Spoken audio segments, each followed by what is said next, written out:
નમસ્કાર. સંતાનના શાળામાં ધોરણ 1 થી 10ના બાળકો સાથે રક્ષાબંધનની ઉજવણી કરવામાં આવી. રક્ષાબંધનના તહેવારનું મહત્ત્વ શાળાના અરવિંદભાઈ સરે ખૂબ સુંદર રીતે સમજાવ્યું અને રક્ષાબંધનના જે ગીત હતા તે તમને સુંદર રીતે બાળકો આગળ રજૂ કર્યા. પ્રાર્થના સાથે શરૂઆત કરવામાં આવી હતી. સરહદ ઉપરના સૈનિકો માટે પણ પ્રાર્થના કરવામાં આવી હતી. તેમજ આ સંસારમાં જેનું કોઈ નથી એવા અનાથ બાળકો જે ભાઈ બહેન છે, જેમનું કોઈ જ નથી, એમના માટે પણ પ્રાર્થના કરવામાં આવી હતી. સાથે સાથે શાળાના જે બાળકો હતા, ભાઈ બહેન રક્ષાબંધન ઉજવતા હતા શાળામાં, ત્યારે એકતાનું વાતાવરણ દેખાઈ આવતું હતું.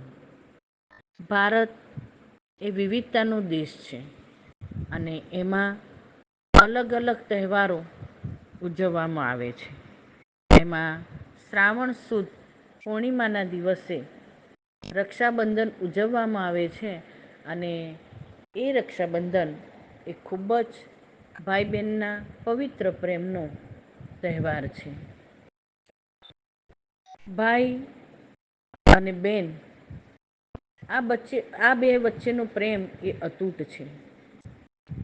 એક સુંદર કોઈ દુહામાં કહ્યું છે, ભાઈ મરે ભવ હારીએ, બેની મરે દિસ જાય, પણ બચપણમાં જેના માવતર મરે એને ચારે દિશાના વાવાય. તો ભાઈ અને બેન ભગવાને આપ્યા હોય એ તો ખૂબ અતિ મૂલ્યવાન ભગવાન તરફની ભેટ છે. શાળામાં ભાઈ બહેનનો તહેવાર સુંદર રીતે ઉજવવામાં આવ્યો. બાલિકાઓ રાખડી લાવી હતી, ભાઈનું મોં મીઠું કરવા માટે ચોકલેટ લાવી હતી અને સામે ભાઈઓ એ યથાશક્તિ સુંદર ભેટ લાવ્યા હતા. આ ભેટ જોઈને શાળાની બાલિકાઓ ખુશ થઈ ગઈ હતી. દરેક ક્લાસ ટીચરે સુંદર મંત્રો સાથે અને પ્રાર્થના સાથે રક્ષાબંધન ઉજવી હતી. કુમકુમનું તિલક કર્યું હતું, અક્ષતથી વધાવવામાં આવ્યા હતા ભાઈને, બેને સુંદર રાખડી બાંધી હતી અને ભાઈએ સુંદર ગિફ્ટ આપી હતી. આ સંસ્કારો એ ભારતમાં જ જોવા મળે છે, અન્ય દેશોમાં જોવા મળતા નથી. સ્વામી વિવેકાનંદે જ્યારે શિકાગોમાં ધર્મ પરિષદમાં ભાઈઓ અને બહેનો કહ્યું હતું, ત્યારે તાળીઓના ગડગડાટ થયા હતા અને અન્ય ધર્મોના જે સંતો આવ્યા હતા, અનુયાયીઓ આવ્યા હતા, એ સ્વામી વિવેકાનંદના આ ઉદ્બોધનથી પ્રભાવિત થઈ ગયા હતા. તો ભારત દેશમાં આ તહેવારોનું મહત્ત્વ જે છે એ ખરેખર બાળકોના ઘડતરમાં સિંચન સંસ્કાર એ જરૂરી છે. શાળામાં મળતા સંસ્કારો એ મોટપણે હંમેશા યાદ રહે છે અને જે આ કૌટુંબિક ભાવના છે એ કૌટુંબિક ભાવના સશક્ત રીતે કુટુંબમાં જોડાઈ રહે છે. તો આમ શાળામાં ખૂબ જ મજા આવી હતી અને ધોરણ 1 થી 10માં એક સુંદર માહોલ, પવિત્ર માહોલ જણાયો હતો. હર્ષોલ્લાસથી, ધામધૂમથી આ રક્ષાબંધન ઉજવવામાં આવી હતી.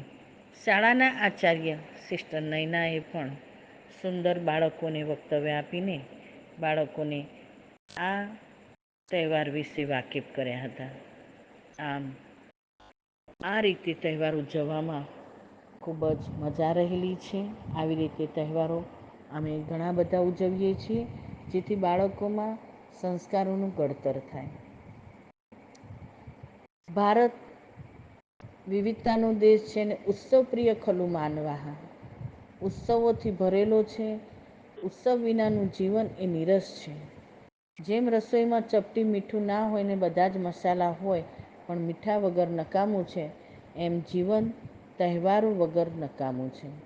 તો આ પરબ, પર્વ કે તહેવાર જેને આપણે ગણીએ છીએ એ ખરેખર આપણા જીવનમાં એક હર્યુંભર્યું જીવન લઈને આવે છે, એક હર્ષોલ્લાસ લઈને આવે છે અને બાળકોને આ તહેવાર ઉજવવાની ખૂબ જ મજા આવી. અસ્તુ.